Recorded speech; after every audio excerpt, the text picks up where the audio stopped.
All right, so we're going to dive into some source material today that makes a pretty bold, pretty provocative argument about Spain's history and what it's doing right now.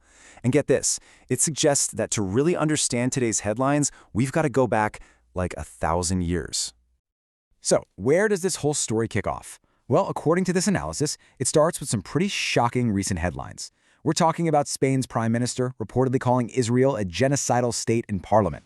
I mean, that's an incredibly charged statement, right? It really sets a tense tone on the world stage. And you know, this wasn't just talk. The words were followed up with some serious action. Spain went ahead and canceled a massive, and I mean massive, arms contract with Israel. We're talking $820 million. That's a huge economic move, a huge strategic statement. But it didn't stop there. Things escalated fast. The source material we're looking at points out that Spain then deployed a warship near Gaza. And the justification for this? An accusation that the source itself says was made without evidence. This isn't just a political spat anymore. It's being framed as a hostile military act. So what is going on here? You have to ask, right? Are these just a series of separate political decisions, or is there something bigger at play? Well, the source material we're digging into today makes a powerful argument. To get why this is happening now, we have to peel back the layers of a really deep and frankly disturbing history. Okay, so let's get into that history. This analysis basically says, forget everything you've heard about Spain's romantic golden age. It wants us to look at it differently, more like a laboratory, a testing ground for persecution. And it argues there are these specific, repeating patterns of behavior that just keep showing up. So what are these patterns? Well, the source breaks it down into 3 key ideas that it says have shaped 1,000 years of events. First, there's this ladder of escalation. Second, the weaponization of lies. And third, something it calls the Unholy Alliance. Let's unpack each one. And you can really see how this violence just builds and builds over the centuries. I mean, look at this timeline. The source shows it starting with these localized but still horrific events like forced baptisms, and it just snowballs. It goes from massacres in single cities to pogroms across 70 cities, all the way to the final state-sponsored ethnic cleansing, the expulsion in 1492.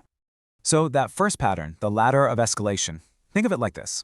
It starts in the bottom rung with mob violence, maybe stirred up by some local preachers or leaders. Then it climbs a step higher. It becomes official policy, with royal decrees designed to humiliate people. And then it reaches the very top. That's when the full power of the state, like the Inquisition, is unleashed to try and completely wipe out the target group.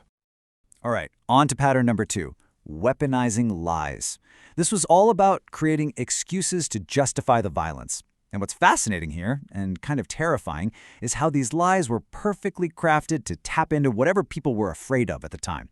Worried about political plots? Blame the Jews. A deadly plague sweeping the continent? You guessed it. Scapegoat the Jews. And that leads us straight into the third pattern, what the source calls the Unholy Alliance. And this is crucial. It argues that all this religious fervor was tangled up with plain old greed. As his quote puts it, the Inquisition brought in vast amounts of money. So persecuting people wasn't just seen as a holy mission, it was big business. It was incredibly profitable. And you can see this alliance of greed and zeal in action right here. Take Samuel Abulafia, the royal treasurer. He was tortured and murdered, and, surprise, surprise, the crown just happened to confiscate his massive fortune. The monarchs even pushed back against the Pope when he tried to rein in the Inquisition, because, hey, it was a cash cow. And the final expulsion in 1492? The source frames it as one of the biggest acts of theft in history. Okay, so that's the historical blueprint the source lays out. Now, here's where the argument gets really provocative. The whole point of this analysis is to map those exact historical patterns directly onto what Spain is doing today. It's suggesting that the old playbook is back, just with a new target. So remember that ladder of escalation we talked about? How does that supposedly mirror today? Well, the analysis draws a straight line. Step 1. Instead of mob violence, you have incendiary rhetoric, like calling a country genocidal. Step 2, instead of humiliating decrees, you have economic warfare, like a total arms embargo. And step 3, instead of the Inquisition, you have hostile military acts, like deploying a warship. And what about that second pattern, the weaponized lies? The analysis makes another direct comparison here. It puts modern unsubstantiated claims, like the accusation used to send the warship, or this weird story about ejecting kids from a plane over singing, right alongside historical fabrications like the blood libel. The argument is that it's the same tactic. Use a lie, any lie, to justify a hostile action. And the Unholy Alliance? Well, according to this view, it looks a little different today. It's not about religion and money anymore. It's about political zeal and public punishment. The source points to things like threatening a World Cup boycott or being the first EU country to recognize Palestine.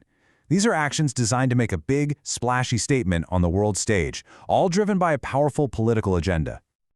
So all of this brings us to the core conclusion of this analysis, this powerful and pretty chilling idea about a 1,000-year story connecting the distant past to the headlines we're seeing right now.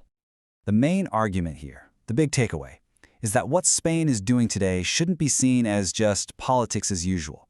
The source argues these are not isolated events. Instead, they're presented as direct echoes, like a ghost from the past, of a deep, unbroken legacy of persecution. And the analysis really lands on what it sees as the ultimate tragic irony of this whole situation.